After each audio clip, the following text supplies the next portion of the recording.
Muito boa noite, 19 horas 26 minutos. Negrito está no ar. Meu telefone tocando, desliga. Acontece, ao vivo acontece. Para provar que a gente está ao vivo.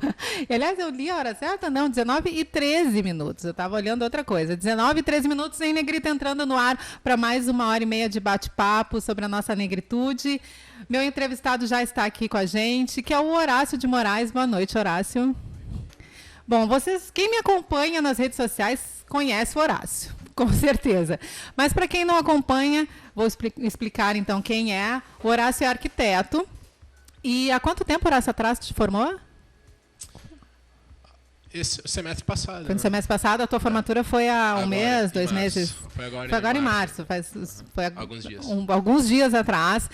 E a tua formatura veio à tona nas redes sociais, né? Porque tu não te levantou durante o hino do Rio Grande do Sul, ali na tua cerimônia de formatura. Mas antes de querer saber de ti, né, como é que foi essa história e tal, acho que a gente precisa contar, principalmente para quem está ouvindo a gente de fora do estado, né, já que a gente está pela internet, o que significa o hino do Rio Grande do Sul para nós aqui no Rio Grande do Sul, né?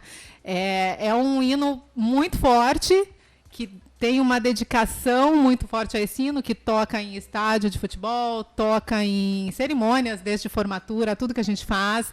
A prova disso é que mesmo a gente não sendo um gaúcho assim muito fervoroso e tal, a gente, quando chega na idade adulta, a gente já sabe cantar o hino de tanto que ouviu ele tocar durante a vida, né? E as pessoas prestam um respeito muito grande, às vezes até maior do que ao hino nacional, né? A gente vê nos estádios, por exemplo, aqui, quando toca o hino nacional, às vezes as torcidas organizadas cantam o hino do Rio Grande do Sul em cima do hino nacional, porque tem aquela coisa da cultura gaúcha bairrista, de que o nosso país é aqui, nosso entre aspas, tá? Estou dizendo de uma maneira geral, de que o nosso país é o Rio Grande do Sul, e o pessoal tem isso muito forte ali materializado no hino, né? Antes de saber sobre a cerimônia, como é que era a tua relação com o nosso hino antes? Tu tinha também essa sensação, assim, de que meio que por osmose, aquilo já estava na tua cabeça? Eu nunca aprendi o hino assim em algum lugar. Ele foi, como tu falou, por osmose, assim, ele foi introjetado, né? Mas já tem alguns anos, depois de me apropriar assim da letra do hino, de fato, e ver o que ela representa, eu comecei a me incomodar com o hino.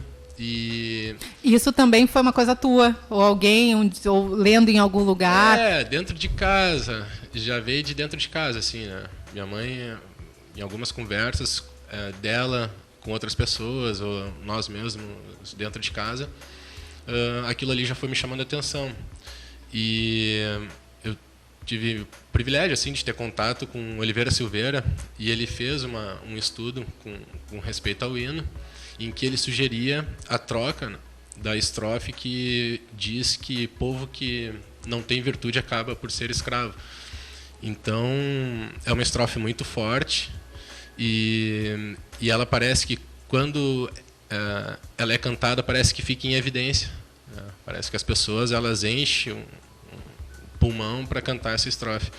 E isso, de fato, ele é uma coisa muito constrangedora para aqueles que, num passado um pouco recente ainda, né, tiveram seus antepassados na condição de escravizados aqui, não só no estado, mas no Brasil inteiro.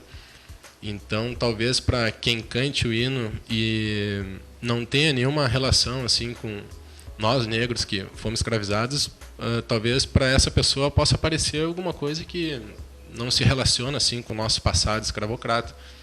Mas para quem sente na pele assim o que foi a escravidão, né, e os reflexos dela hoje em dia, para a gente que conhece a nossa história assim de povo, né, que resiste até hoje por conta das mazelas do racismo, a gente vê que essa aí é uma estrofe que no fundo ela nos fere e nos constrange, assim, de certa maneira.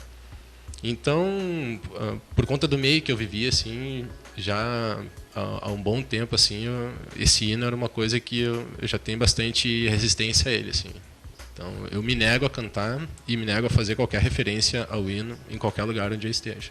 E é importante a gente dizer, né? Eu fui uma das pessoas que compartilhou a tua foto, né? A foto que a tua irmã postou do momento, né, em que o hino estava sendo cantado e tu estava ali sentado. Como a gente dizia aqui um pouco antes do programa começar, tu ainda estava num local ali, né, no palco onde dava para ver, né, onde se tu tivesse mais atrás, talvez passasse despercebido, mas tu estava bem na frente. E como eu fui uma das pessoas que compartilhou isso, muita gente veio rebater, né, como tu disse, quem não tem esse contato mais próximo com nós negros, que mas não foi ao negro que aquela estrofe foi escrita, não se refere a isso. Mas eu acho que nenhum, e às vezes as pessoas citam outros povos, né, porque isso acontece também bastante, que foram escravizados. Sim. E uma das coisas que eu rebati foi, mas nenhum outro povo escravizado ainda passa, né, ainda carrega os resquícios dessa escravidão como o povo negro, principalmente aqui no Brasil, né? Sim.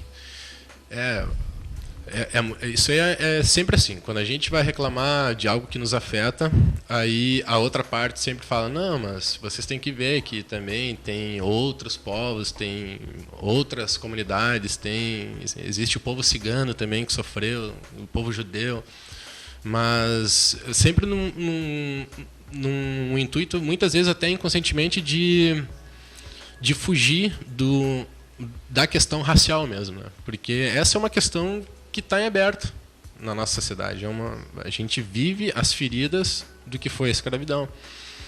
E eu trabalho numa instituição pública, e para mim aquilo ali é o reflexo dos resultados que foi a escravidão no Brasil. Um reflexo institucional, por exemplo. No meu setor de trabalho, né, eu sou funcionário público da Caixa Econômica, e os meus colegas são todos brancos. A maioria são todos brancos, a grande maioria são todos brancos. Entretanto, se tu for ver os terceirizados da limpeza, são todos negros. A esmagadora maioria são todos negros. Então isso não é só em ambiente institucional de trabalho, isso aí vai para dentro da universidade, da própria universidade também, né? Tu vai ver os professores, os alunos, a maioria esmagadora são brancos, e tu vai ver os serventes da limpeza são negros. Isso aí não é à toa que acontece, não foi de graça. Não querem se aprofundar nisso, Sim, né? Acho que e a gente vê isso e acaba naturalizando essa desigualdade, que é por conta da raça.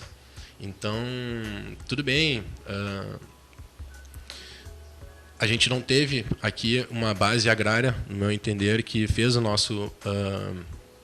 que poderia ter feito o nosso povo se desenvolver como houve nos Estados Unidos, por exemplo.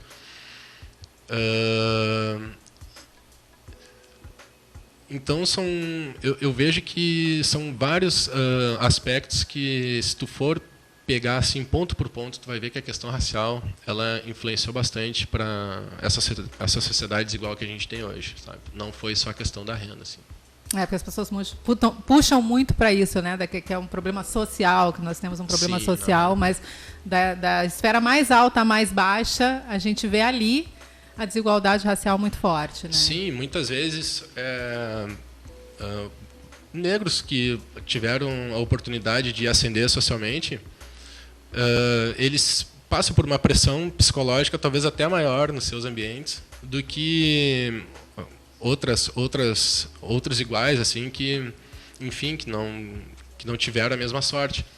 E essa pressão psicológica, ela se dá pelo fator racial, por conta de a pessoa estar num ambiente em que não tem iguais a ela, tem só pessoas não negras, em que aquela pessoa negra ela tem que estar toda hora provando que ela é capaz, né, porque ela é olhada de maneira diferente. Então, é uma pressão psicológica que vai impactar nessa pessoa. Ela vai ter que passar por essa pressão para se igualar, né, psicologicamente a outra que não passa por isso. Então, o racismo ele não atinge a pessoa porque ela é pobre. Ele atinge a pessoa pela condição da cor da pele dela, né, e da origem dela. Às vezes a cor da pele pode ser bem clarinha e tal, mas ela tem traços negros, ela tem o nariz mais largo, tem os beiços largos, ou então tem o cabelo crespo, né? E isso aí aqui no Rio Grande do Sul já é um fator. Se a gente vê em colônias aqui de alemães que eles discriminam italiano, né, eles chamam o italiano de pelo duro, você vai chamar um descendente italiano de pelo duro, eles não gostam, para eles é pejorativo. Mas foi um termo designado, né, justamente para discriminar eles por descendentes de alemãos. Então, tu imagina para com os negros. Então, Eu acho que todo negro brasileiro ele passa assim por muita dificuldade durante a vida por conta do racismo, por mais que ele ascenda socialmente, né? Essa é uma realidade que não tem como apagar, assim. Vamos voltar então para a cerimônia de formatura. O que aconteceu naquele dia? Já era uma atitude que tu tinha em relação ao hino do Rio Grande do Sul, onde tu estivesse e ele tocasse?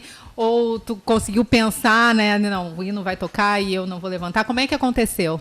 Sim, eu posso dizer que eu fui pego um pouquinho de surpresa, assim. Embora eu soubesse que o hino ia tocar, eu não estava pensando naquilo porque eu estava organizando a minha festa de formatura, estava tudo muito em cima.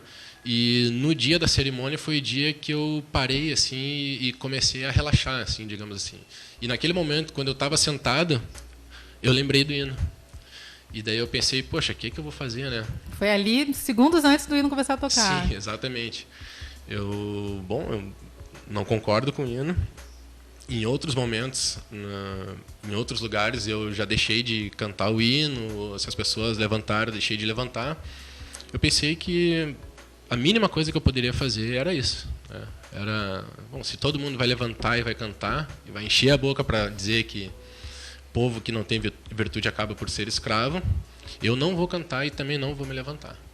E foi isso que eu fiz. Depois a gente vai conversar um pouco mais, então, sobre a repercussão disso, né? Porque eu acredito que se foi uma coisa não pensada, talvez tu também não esperasse a repercussão que veio depois dessa tua atitude, né? Sim, não esperava ver bastante repercussão mesmo. Daqui a pouco a gente fala sobre isso. Então, a gente vai dar uma pausa para ouvir um pouco de música. São 19h24 e daqui a pouco a gente volta com o nosso papo aqui no Em Negrito com Horácio. Até já. Você está na Nova Metro Music com Fernanda Carvalho. Em Negrito.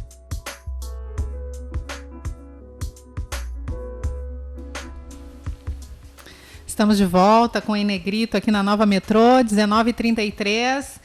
Eu esqueci, o papo estava tão bom que eu esqueci de dar o número do WhatsApp para o pessoal participar, né? Só a gente quer falar aqui. Mandem um WhatsApp para a gente, quem estiver gostando do papo, é 5180-228-228. Manda um WhatsApp para cá, digam o que vocês estão achando do papo. Mandem perguntas, se quiserem perguntar alguma coisa. Eu estou conversando com o arquiteto Horácio de Moraes, que está aqui, já contou para a gente sobre a sua relação com o hino do Rio Grande do Sul, né? E agora eu quero saber de ti, Horácio, como é que foi a repercussão da tua atitude ali que caiu nas redes sociais, bombou em portais, que foi a tua atitude de não levantar no hino do Rio Grande do Sul, como a gente já comentou por aqui, que é uma atitude bastante ousada, eu diria até, para a nossa sociedade gaúcha, né? Sim, a repercussão ela foi bem grande. E teve gente que gostou e teve gente que não gostou. Quando eu comecei a olhar o número de compartilhamentos, né, eu vi no início, lá um dia depois, assim, eu vi que de fato ia ter bastante repercussão e comecei a acompanhar assim, tudo que estava acontecendo. Foi um susto quando tu acordou no outro dia e viu o número de compartilhamento? Foi um susto. Quando eu olhei, minha mãe veio comentar, tem não sei quantos compartilhamentos já lá. Já tá na Bahia, né, sim, a notícia. Correu o Brasil inteiro. E daí o que eu percebi assim, a maioria dos gaúchos reprovaram, né? E a maioria das pessoas que não eram de fora, praticamente todo mundo que não era de fora do estado, aprovou o ato. De fato, eles não têm esse bairrismo que a gente tem aqui, né? Conseguem ver de fora, né? Olhar de cima a situação, digamos assim. E também uma outra coisa, por não ter esse bairrismo, né, em outros lugares é muito difícil ser cantado o hino do Estado ou ser referenciado o hino do Estado acima do hino nacional, que é coisa muito comum aqui. Então, em solenidades de formatura de qualquer outro estado, tu não vai ver o hino do Estado sendo cantado, sabe? Em jogos de futebol, tu não vai ver o hino de São Paulo sendo cantado. E aqui não, aqui a gente tem isso. Então, as reações por parte dos gaúchos vieram de maneira assim bastante forte no sentido de falar que não era bem aquilo, que não é racismo, que aquela estrofe que diz que povo que não tem virtude acaba por ser escravo, na verdade se refere a uma escravidão ideológica, ou então o autor quis falar da escravidão de Roma e Grécia, enfim, foram várias as justificativas, né? Eu procuro não... Como eu não estava na mente do autor do hino, né? Século XIX, né? Eu procuro não fazer nenhuma taxação com relação ao que ele quis escrever. Mas eu procuro demonstrar o que eu sinto, né? E não só o que eu sinto, mas o que a minha família sente, o que os meus amigos sentem, né? O que todo mundo sente quando ouve essa letra e fica constrangido. Então, eu procurei mostrar, né, nas discussões na rede social esse lado, né?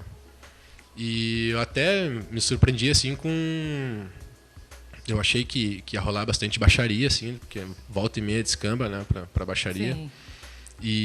Mas não, teve bastante gente assim que colocou argumentos assim, né, ponderando a situação e até enxergando que de fato, né, como os hinos eles são para representar, né, os anseios de uma sociedade, né. Ele no momento que ele foi feito a partir de um presente, mas para se consolidar no futuro. Então, eu não vejo como um hino que nem o nosso, ele representando o nosso presente hoje, né? E não só nessa estrofe, em outras estrofes também, ele é algo que ele já está, digamos assim, bastante antiquado, digamos assim. Não que eu acho que ele tem que ser renovado assim, né, a cada período. Mas não sei se de fato ele nos representa hoje, né? O que eu sei é que essa estrofe ela não nos representa, né, de fato. Pelo menos no meu compartilhamento, muita gente se encorajou depois disso, assim, né? Porque eu, por exemplo, que tinha consciência dessa estrofe e não gostava, mas acabava levantando, né? Todo mundo levantou, vou levantar por respeito e tal. E o que eu percebi foi muita gente dizendo, agora também não vou levantar mais, entendeu? Aqui encorajou muita gente a tomar essa atitude. Isso chegou até ti, assim, alguém que chegou a te escrever dizendo esse tipo de coisa? Sim. Eu tive amigos que falaram, cara, a partir de agora também não levanto mais. E eu me formei na URGS e a gente vai ter o resultado das primeiras turmas de formando cotistas, a partir da reforma que teve em 2012, se não me engano, onde não teve mais o ponto de corte para a redação, se não me engano. Então, as turmas de cotistas elas começaram a ser praticamente... ter lotação completa, né? Não tinha mais vaga sobrando. Sim. Porque quando iniciou o processo em 2009, tinha uma regra lá que ainda impedia vários cotistas de conseguirem acessar a universidade. E depois, em 2012, teve uma reforma no meio de acesso, e daí sim as turmas começaram a ficar lotadas. Então a gente vai ter esse reflexo agora a partir desse ano, 2016, 2017. Que é a galera que vai se formar. Isso, a galera dos cotistas, o grosso dos cotistas vão começar a se formar a partir de agora.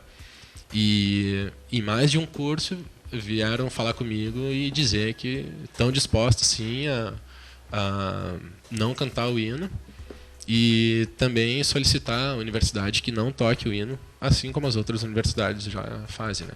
Se tiver que tocar algum hino, que toque o hino nacional. O hino nacional, né? Bom, vai ser lindo de ver, né? Estou ansiosa para ver como é que vai ser isso. E eu acho que também não foi uma surpresa para quem conhece a história da tua mãe, né? Aqui no Rio Grande do Sul, que é a Vera Lopes, que continua sendo, mas sempre foi uma figura de uma militância muito forte. E eu queria saber de ti como é que foi, né, essa infância, como é que foi essa criação tua e das tuas irmãs, né, de uma pessoa que já tinha uma consciência tão grande aqui no Rio Grande do Sul, onde realmente a coisa, eu ouso dizer que é mais complicada assim do que em outros estados. Como é que foi isso? Aqui no Rio Grande do Sul a gente é uma minoria, assim, né, e isso muitas vezes leva a gente a se organizar para articular ideias, né? E lá na geração da minha mãe, quando ela era jovem, ela já tinha já se reunia em grupos, né? De militantes negros, né? Jovens também, onde ela conheceu meu pai também, que é um escritor, que ele escreveu alguns livros de poesia relacionado também à questão racial. E já então, tipo, desde o berço, né, a questão racial ela sempre permeou os assuntos de casa. Estava presente ali. Estava sempre presente. Assim. E tanto eu quanto as minhas duas irmãs, a gente sempre manteve assim uma postura com relação a propor assim, né, nos nossos meios, né, cada um seguiu um lado assim, a propor essa discussão, e muito em função da influência que a gente teve dos pais, né, obviamente. Então, a minha mãe, meus pais se separaram cedo, assim, eu era pequeno ainda, tinha uns 10 anos mais ou menos, mas eu sou mais velho, minhas irmãs eram mais novas ainda. E a minha mãe sempre teve bastante coragem, assim, sempre foi uma pessoa muito corajosa, assim. E uma das coisas que ela gostava de fazer, e que foi onde eu peguei minha referência de cultura negra mesmo, assim, na infância, era ir para Salvador, assim. Então ela fazia meio que uma epopeia, assim, né? Não tinha dinheiro para viajar de avião, daí ela separada com os 3 filhos, a gente ia de ônibus mesmo. Nossa, assim. que aventura. Era uma aventura. Daí eram dias viajando, mas para chegar no paraíso, né? Era para realmente beber dessa fonte. Exatamente. Ela e meu pai, eles tentaram ir morar em Salvador. Eles foram lá para morar, assim. Não sei muito bem se era para escapar desse sul aqui, frio. Mas não deu certo, eles acabaram retornando. E foi aí que eu nasci. Mas acho que todo negro, depois que conhece Salvador, vira referência. Realmente, ainda mais eu acho que para nós daqui. Exatamente, né, é como se estivesse conhecendo a África. O Nordeste, ele é a África no Brasil, né?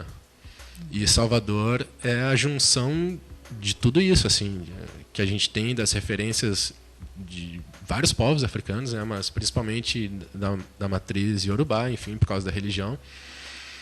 E é uma coisa muito louca, porque tu só vê preto na tua volta, entendeu? A gente parece troca a outro proporção, Brasil, né? Porque aqui nós somos 20%, em torno de 20% Sim. de negros para 80% de não Sim. negros. E lá é o contrário, né? Isso são os autodeclarados, né? Então, uma vez eu vi uma pesquisa que em Salvador tinha 87% de pessoas negras na cidade. Duvido. Então é capaz de ter mais. Eu sempre jogo para cima porque tem muita gente que, né, por conta do racismo, em questão de autoestima, não se declara negro. Sim. Né? E então a minha infância isso foi muito marcante para mim. Isso ajudou a moldar assim a minha identidade também. Então, os blocos afro, né?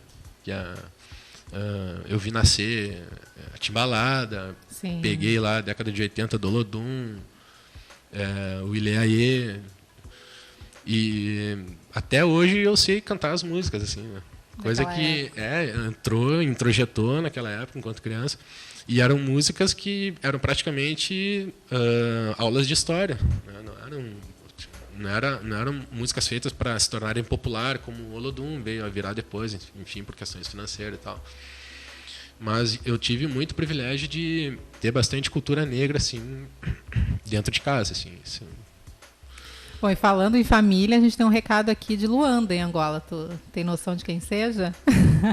A Kênia, tua irmã, mandou um WhatsApp dizendo que está ouvindo lá de Luanda. Olha só onde é que a gente chegou, entendeu? Estamos em Angola. Ela dando os parabéns aqui. Foi quem viveu, então, contigo toda essa história, né? A gente vai fazer mais uma pausa, então vamos ouvir mais um pouco de música aqui no Em Negrito, na Nova Metrô.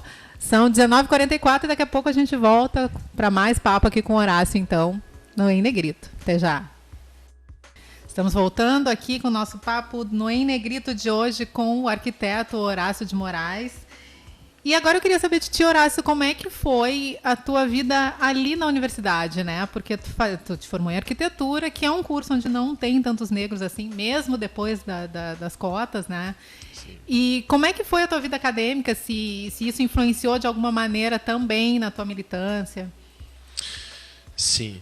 Eu acho que a minha militância acho que influenciou mais na vida acadêmica, assim, né? E depois fica uma via de duas mãos, assim. A vida acadêmica também influencia na militância, porque tu começa a achar lugares assim para poder enfiar ali aquilo que tu pensa, assim, né? Mas eu comecei depois do colégio, eu comecei a minha vida acadêmica na Unicinos, porque acabou o colégio, eu não passei no vestibular da URGS e eu não tentei outro vestibular, né? Já de cara eu achei que ia ser muito difícil e, enfim, daí fui para a Unicinos e fiquei 2 semestres lá. Só que era uma coisa inviável, assim, porque não conseguia fazer todas as cadeiras por conta de não ter recurso, né, financeiro, não trabalhava, então ficava tudo nas costas da minha mãe, assim. Mas enfim, a Unicinos eu comecei a achar longe também, né? E tentei uma bolsa na época, não consegui, e eu acabei decidindo trancar e vim para uma outra universidade em Porto Alegre, que na época era Ritter dos Reis, hoje Uniriter.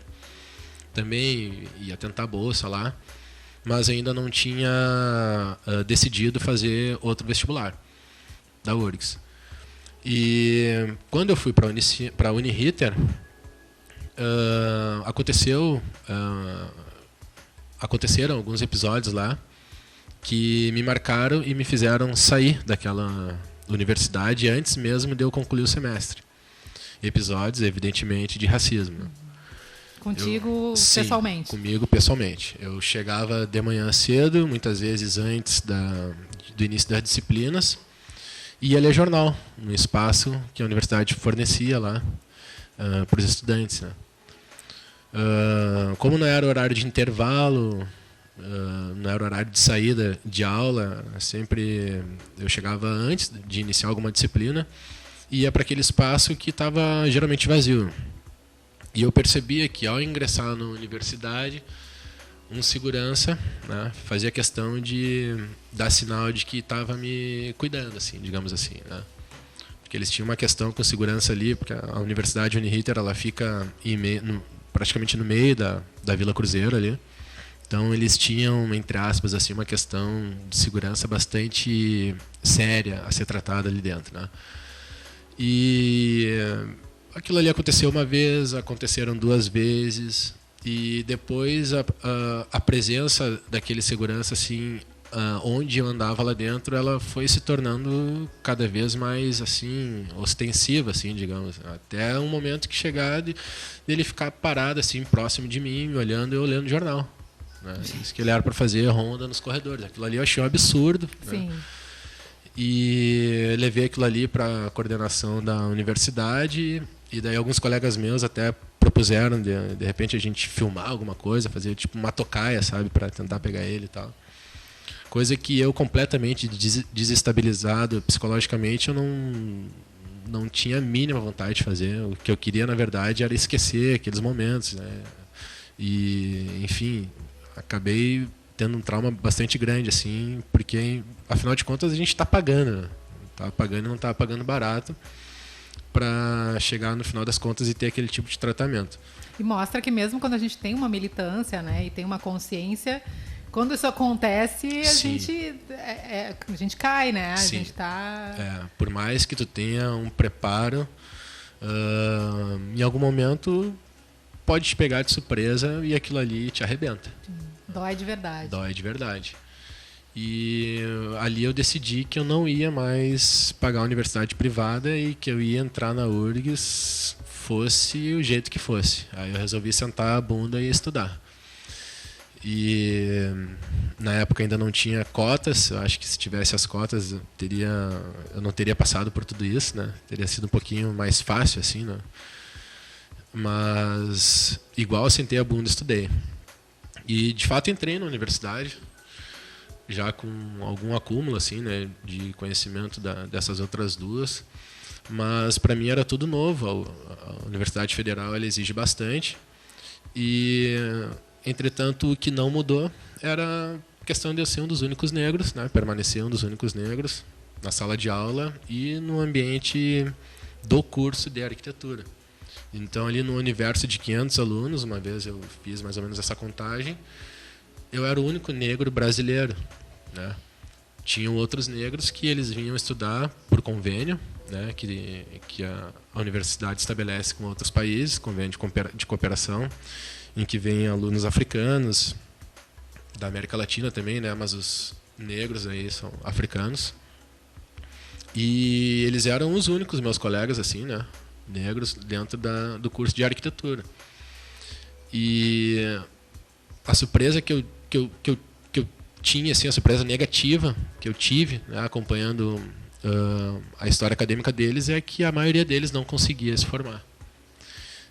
Eu tive um colega meu de disciplina, assim, não só de curso, mas ele me acompanhou em algumas disciplinas.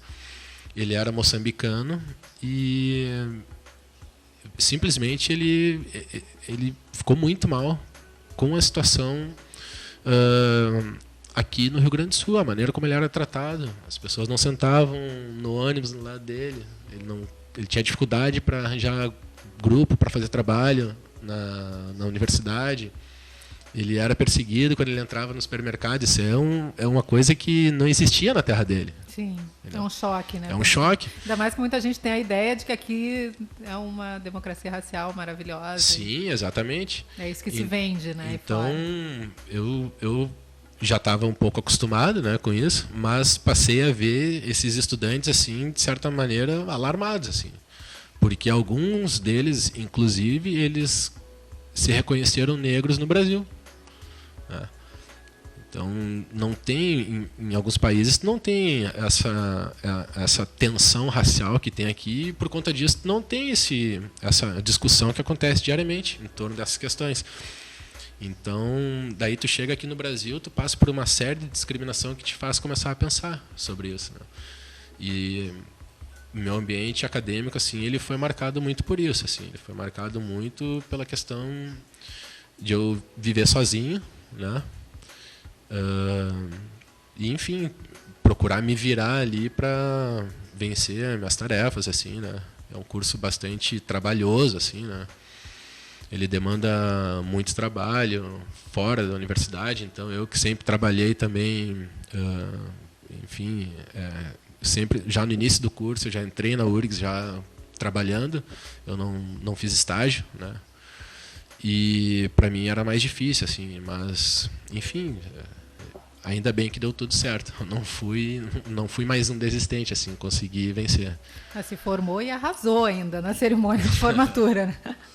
Terminou com louvor. E na tua profissão, né? Tu disseste que trabalha na Caixa e como é que tu pretende usar também dessas questões e das nossas necessidades como negros no teu trabalho como arquiteto daqui para frente ou até no trabalho que tu faz hoje?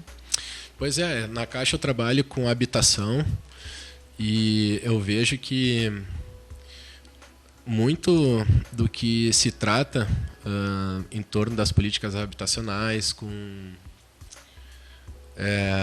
as possibilidades, né, enfim, de se fazer financiamento para moradia tanto individual quanto coletivamente, são informações que não chegam para o nosso povo, assim. Então, eu tenho a ideia daqui para frente de criar talvez uma ferramenta que possa aglutinar informações, né, direcionadas e específicas que facilitem o acesso, né, enfim, aos recursos, né, que o governo oferece através da Caixa, através de outros bancos também, que envolvem o cenário da habitação. Então, tem muita informação que circula, mas circula fora da nossa comunidade, né? Então, às vezes, tem dinheiro disponível para financiamento, para diversos tipos de financiamento até, mas a gente não sabe, né? A gente não sabe disso. E como arquiteto também pretende, né? Inclusive trabalhar com outros arquitetos negros. Isso, agora recém-formado, eu vou procurar, já estou procurando até, já engatilhei alguns projetos aí, pequenos projetos assim, e vou procurar parceria assim com outros arquitetos negros, né? Arquitetos e arquitetas negros também, para de repente no futuro montar um escritório, quem sabe possa ajudar bastante assim a atender o nosso público, né? Porque não é fácil. A arquitetura ela é vista como uma área que é para rico, assim, né? Sim. E daí muitas vezes o arquiteto já estabelecido assim, ele trabalha assim para pessoas que têm bastante condições financeiras, assim.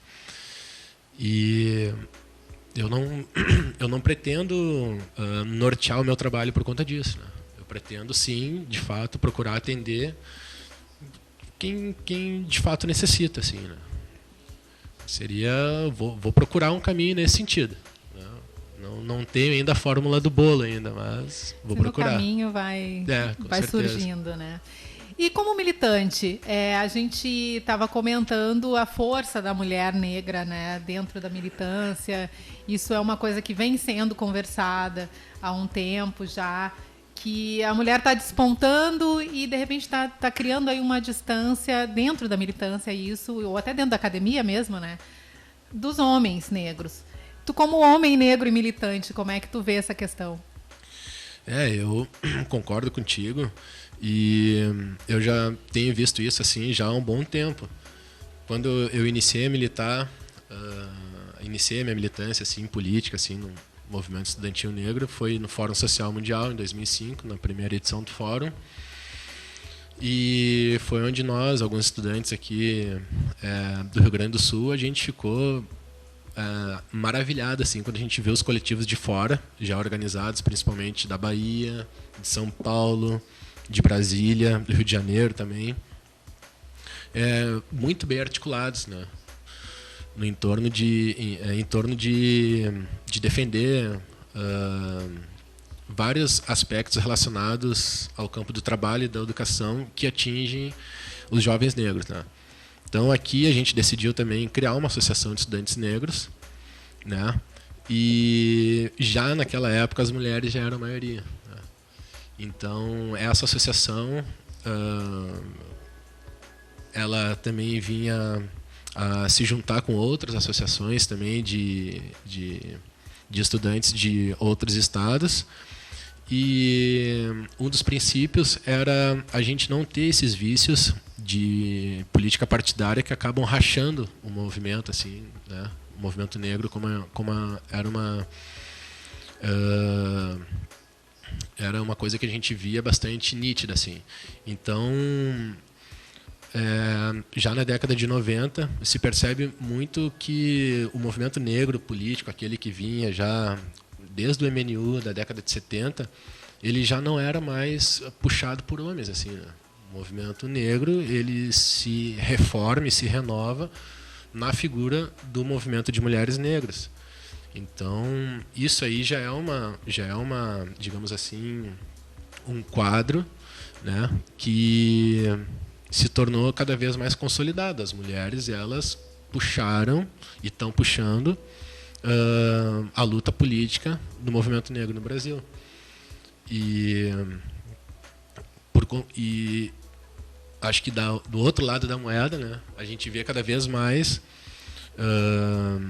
fora da militância, né, fora do movimento político, jovens negros, homens sendo mortos, né, praticamente exterminados nas nossas comunidades pela polícia e pelo tráfico de drogas. Então, talvez a questão de mulheres serem maioria, né, no meio político possa passar por conta disso também, né, de uma cena de extermínio da nossa juventude negra. Genocídio mesmo, né? Praticamente um genocídio, porque 83 jovens negros mortos por dia é como se fosse um avião que caísse todo dia, né, sem a gente se dar conta, só de jovens negros. Então, infelizmente, a gente não tem essa igualdade, assim, né?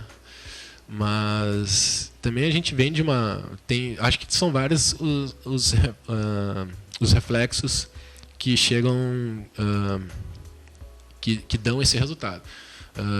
A gente tem também a nossa cultura negra, ela é matrilinear, né? Então a mulher, ela é, digamos assim, o centro da família. Ela é de fato quem sustenta a família, assim, né? Então isso também é uma razão. E nas assim, camadas mais baixas, justamente por conta disso, né? Muitas acabam ficando sozinhas. Sim. Né? E às vezes tendo muito novas que tomar Sim. conta dessa família, porque muitas vezes a figura masculina realmente foi não é presente. assassinada. Não é presente. Por N motivos. Bom, vamos fazer um em negrito sobre isso. Acho que rende 1h30 de assunto só sobre isso. Bom, te transmito aqui, Horácio, os parabéns da minha xará, Fernanda Ferreira, que ela nos disse aqui pelo WhatsApp, ela te deu os parabéns pela singela homenagem à tua mãe, Vera Lopes, que, como muitas outras, ela sempre lutou bravamente defendendo o que acredita, e é verdade. Bom, vamos fazer a nossa última pausa, então, para mais uma música, e daqui a pouco a gente volta para se despedir da galera, então, no Em Negrito de hoje, 20h14. Nova Metro.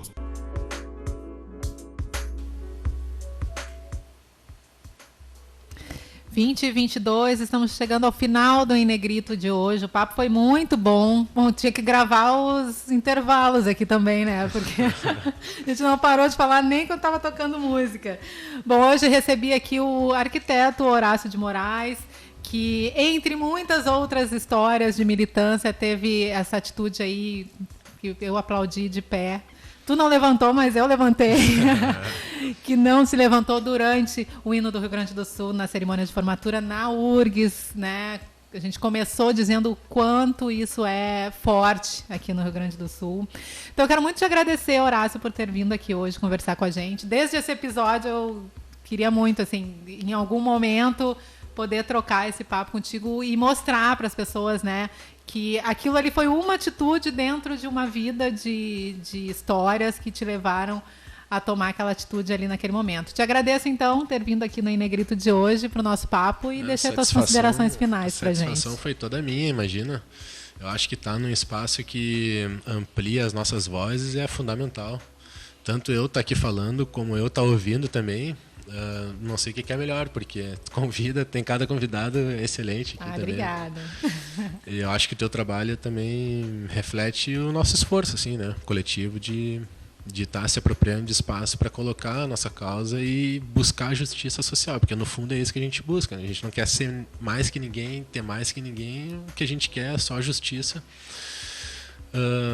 para poder tocar a nossa vida em paz. Sucesso, então, para ti na arquitetura, no serviço público, no que tu decidir fazer, porque eu sei que vai estar levando uma causa que é nossa por onde tu for, né? Que legal, Fernanda. Eu tenho muito a agradecer por estar aqui hoje. Gente, é isso, então, ficamos por aqui. Quero lembrar o pessoal que este nosso papo de hoje vai estar no YouTube, né? No canal no YouTube da Nova Metrô, então em breve procurem ali nas redes sociais. Convidar o pessoal, inclusive, para curtir a página do Em Negrito, Em Negrito com 2 T's, tá, galera? Curtam lá, que lá também a gente sempre bota o convidado da semana e depois a gente coloca ali o nosso papo para quem não conseguiu ouvir ou para quem gostou tanto que quer ouvir de novo. E fica aqui o meu agradecimento a todo mundo que ficou com a gente até agora. Muito obrigada. Adorei a companhia de todo mundo, o pessoal que mandou o WhatsApp aqui. O pessoal que durante a semana vai dizendo que escutou, que gostou. E como é quarta-feira, também convido todo mundo para assistir o Nação na TVE, que daqui a pouquinho, 10h30 da noite, a gente vai estar no ar aí para todo o estado ou pela internet no tve.com.br. O programa de hoje fala sobre as nossas origens e é um programa que eu adorei fazer, assim, porque desmistificou a questão de que não tem documento para a gente procurar de onde veio. A gente conversou também um pouquinho sobre os testes de DNA que estão sendo feitos, que é uma lacuna que a gente tem, né, o povo negro, realmente, a gente sabe que veio da África, mas não tem a menor ideia de que povo a gente descende, e são muitos, né? A África é um continente, para muita gente acha que é um país, é um continente imenso. Então, no primeiro programa a gente já falou um pouco sobre isso e hoje tem mais. Obrigada, gente, pela companhia. 20h25, o Em Negrito de hoje vai ficando por aqui. Quarta-feira que vem, às 19 horas, estaremos aqui de volta para mais um bate-papo muito legal na Nova Metrô. Até lá!